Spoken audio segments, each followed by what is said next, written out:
A ver, siempre es muy interesante conocer eh, hechos históricos que eran ajenos, porque a fin de cuentas es aprender un conocimiento, ¿no? Es, eh, pero, pero yo no soy historiador, o sea, yo elijo de la historia aquello que a mí me conviene para mis novelas. Porque eso siempre intento ponerlo muy en claro, ¿no? No enseño historia a nadie, por lo tanto, mis tramas, las tramas que podrían desarrollarse ahora en este hotel, en cualquier momento, en esta época, se insertan en momentos históricos determinados, ¿no? Y para desarrollarlas elijo lo que quiero de la historia, que siempre es real, intento que siempre sea veraz y proporciono a los lectores la seguridad de que, salvo error, craso error por mi parte, aquello sea cierto. Pero la historia es un concepto mucho más amplio, mucho más general. Lo elegí por una razón, porque un momento en que me sorprendió el hecho de que la abolición de la esclavitud estaba muy cerca. O sea, cuando pensamos en la esclavitud, pensamos en la época medieval, incluso un poco más. Pero realmente España abolió la esclavitud en 1880.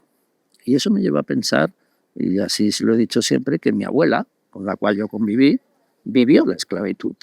Fue coetánea a la esclavitud. No quiero decir que fuera esclavista porque vivía en la península y en la península sí que se había abolido. Pero esa mujer vivió en una época en la que en unas partes de España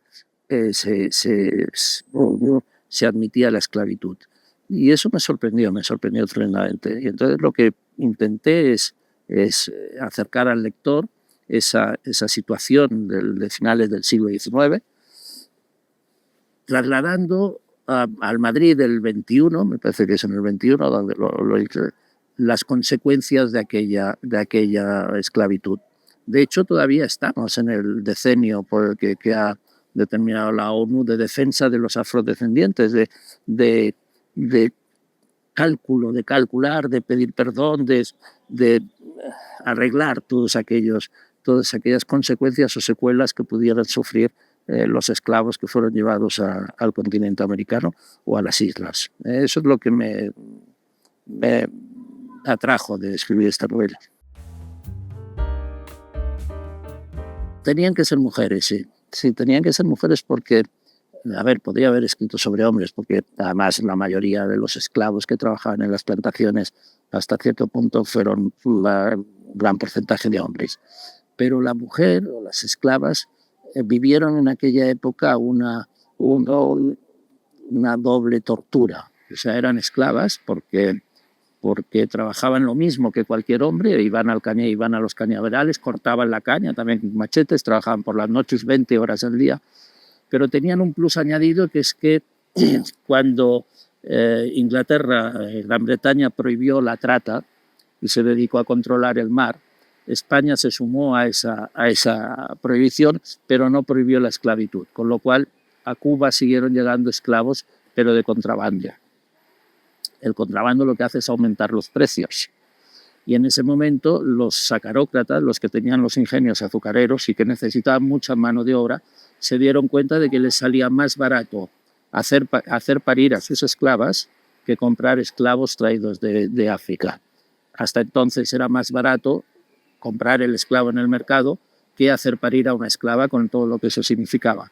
Entonces, a partir de ese momento, que fue ya en 1800, mediados del 19, los hacendados cubanos exigieron a las mujeres que, además de todo eso, parieran esclavos, como una especie de ganadería, o una ganadería realmente, ¿no? Con unas primas para los empleados que consiguieran que aquellos niños vivieran más, etc.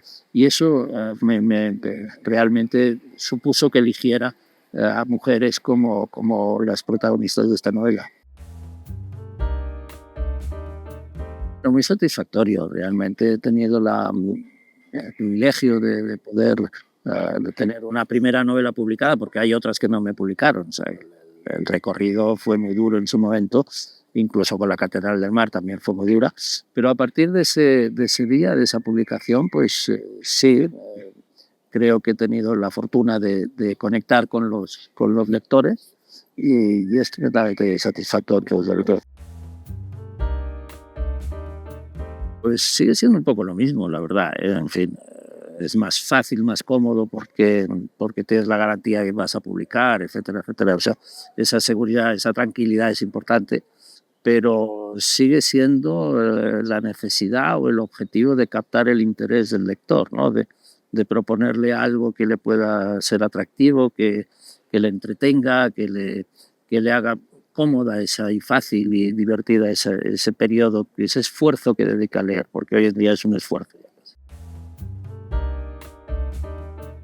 Bueno, porque tenemos una serie, es un esfuerzo, porque tenemos una serie de recursos que son inmediatos, que te proporcionan una satisfacción inmediata. O sea, tú coges, yo no soy usuario de juegos, pero lo veo con mis hijos o en cualquier sitio, ¿no? Llegan, cogen una máquina, se ponen a jugar y tal como aprietan el primer botón obtienen satisfacción, no necesitan un esfuerzo en eso. Van jugando, cuando se cansan lo dejan y al día siguiente vuelven o cuando sea. La lectura sí, la lectura requiere, pues te puede requerir 2 semanas, 3 semanas leer un libro sin saber cómo va a terminar y esa requiere tranquilidad, buscar el momento oportuno y dedicarle horas sin esa satisfacción inmediata. O sea, generalmente la satisfacción, aparte del placer en sí mismo de leer, pero la satisfacción llega al final, ¿no? Y por eso es un esfuerzo frente además a actividades o recursos que son muy fáciles, muy sencillos, ¿no? A ver, yo creo sí, al fin, el que no se dé cuenta es porque no lo ha vivido. Hay 2 posibilidades. Una, que a ti te vendan una realidad, o 2, que tú crees esa realidad. Te venden la realidad cuando te ponen un juego en las manos, no puedes salir de ahí. Puedes interaccionar, puedes mover y matar y no sé qué, o correr en coche, pero ese es el mundo que te ofrecen, no sales de ese. En la literatura el mundo lo creas tú. O sea, en la literatura tú formas parte del juego y tú creas tu mundo que es diferente al del que tienes al lado, absolutamente diferente. El juego, sin embargo, es igual para aquel, para el otro, para el otro. No puedes competir. Yo es que creo que son mundos totalmente diferentes. Si pretendes competir con ellos, estás acabado. No, porque no, y además incluso son, no me atrevo a decir que sea público diferente, porque no quiero calificarlo, ¿no? Pero son recursos todo el mundo y técnicas totalmente diferentes, no puedes. Sí que tienes que hacer, evidentemente, en esta era, lo que tienes que procurar es mantener la tensión, o sea, ya si al libro le quitas tensión narrativa, entonces ya sí que poco puede hacer, o pocos serán aquellos lectores que estén deseosos de leer ese libro, ¿no? Hoy en día esos inputs, esos golpes a las emociones las tenemos desde que nos levantamos hasta que nos acostamos, por lo tanto la literatura tampoco puede ser ajena a ello, ¿no? La lírica, la poesía, claro, todo eso va quedando cada vez más reducido, ¿eh? Y bueno, pero competir yo creo que sería un error. ¿Qué libros nos vas a recomendar en YouTube? A ver, mexicanos o sobre México, hay 2 que creo que son fuertes, que me impactaron, ¿no? Uno es El poder del perro, de Dan Winslow, y el otro es de Arriaga, Salvar el fuego.